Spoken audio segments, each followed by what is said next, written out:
অভ্যুত্থান, সেই অভ্যুত্থানে মাস্টার মাইন্ড হিসাবে আমি আমাদের প্রিয় নেতা ভারপ্রাপ্ত চেয়ারম্যান জনাব তারেক রহমানকে আমরা চিহ্নিত করতে পারি। অন্যান্য রাজনৈতিক দলও স্বীকার করবে। তো যদিও ছাত্ররা সামনে অগ্রভাগী ছিল, তারা বুক পেতে দিয়েছে, এটা আমরা অবশ্যই অ্যাপ্রিসিয়েট করি। কিন্তু এখানে সবচেয়ে বড় ভূমিকা ছিল মানে বড় রাজনৈতিক দল হিসাবে বিএনপির, এবং এই জুলাই আগস্টের আন্দোলনে আমাদের প্রায় 500 কর্মী আত্মাহুতি দিয়েছে। 17টি বছর আমরা চড়াই উতরে পেরিয়ে আমরা একটি সফল গণঅভ্যুত্থানের মাধ্যমে সরকার আপনার অন্তর্বর্তীকালীন সরকার এসেছে।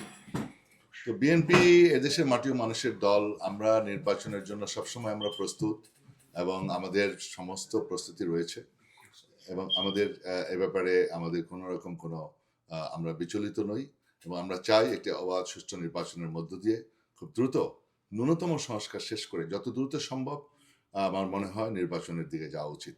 কারণ এই ভোটের অধিকারের জন্য আমরা আন্দোলন করেছি দীর্ঘদিন। সংকটটা কিন্তু এই জায়গায়, এটা আমাদের ডক্টর ইউনূস স্যারকে বুঝতে হবে। ডক্টর ইউনূস স্যারকে কেউ কেউ মিসগাইড করে তাকে ডিলে করাচ্ছে কারো কারো স্বার্থের জন্য, কারো কারো কোনো কোনো স্বার্থান্বেষী মহলের কারণে সে যেন কোনোভাবেই মিসগাইডেড না হয়। আমরা চাই উনি সফল হোক, ওনাকে আমরা সহযোগিতা করতে চাই। উনি সফল হবে তখনই যখন একটি নির্বাচিত সরকারের কাছে ক্ষমতা হস্তান্তর করবেন, এবং আমরা আশা করব দ্রুত সময়ের মধ্যেই উনি একটি নির্বাচন জনগণের মালিকানা উনি ফিরিয়ে দিবেন। এবং যে কারণে আমরা দীর্ঘদিন আন্দোলন করেছি, এমনকি আপনি দেখেন পাকিস্তানিরাও কিন্তু জনগণের ম্যান্ডেটকে অবজ্ঞা করেছিল। স্বাধীনতা যুদ্ধ কিন্তু হয়েছিল 1971 সালে। পাকিস্তানি হানাদাররা আমাদের ম্যান্ডেটকে তারা অস্বীকার করেছিল, এবং আপনি দেখেন এখানেই সংকট। আজকে আমাদের নির্বাচনটা যদি হয়, একটা গণতান্ত্রিক সরকার আসবে, তখন মানুষের দেশি বিদেশি বিনিয়োগ হবে, দেশের অর্থনীতির চাকা ঘুরবে। আপনি দেখেন এই সরকারের কিন্তু আপনার দেখেন অন্যান্য যারা আছে উপদেষ্টারা, তারা কিন্তু সফল না। বিভিন্ন সেক্টরে আমরা দেখছি ব্যর্থ হয়ে যাচ্ছে, এবং বিভিন্নভাবে তারা আইন শৃঙ্খলা বলেন, তারপরে দ্রব্যমূল্য বলেন, সেগুলো সব জায়গায় তারা ফেল করতেছে।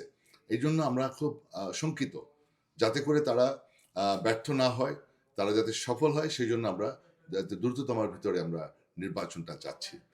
এটা নিয়ে ভিন্নভাবে চিন্তা করা ঠিক না। কারণ একটা গণতান্ত্রিক প্রক্রিয়ায় যদি দেশ চলে, তখন দেশে বিদেশে সকলেই সমীহ করে, এবং জনগণের কাছে একটা জবাবদিহিতা থাকে। তখন যা ইচ্ছা তাই করতে পারে না। সুতরাং একটা জবাবদিহিমূলক সরকার প্রতিষ্ঠা হওয়া দরকার বাংলাদেশের। গণতন্ত্র আবার আপনার সামনের দিকে এগিয়ে যাবে। কারণ এই 16টি বছর তো তারা আপনার ভোট ছাড়া নির্বাচন করেছে। কোনো জবাবদিহিতা ছিল না। আপনার একটা নামমাত্র একটা রাবার স্ট্যাম্প পার্লামেন্ট ছিল। আবার ভারতের সম্পূর্ণ সহযোগিতা, এবং ভারত সেজন্য তারা সুযোগ সুবিধা নিয়েছে এই অবৈধ সরকারের কাছ থেকে, অনির্বাচিত সরকারের কাছ থেকে।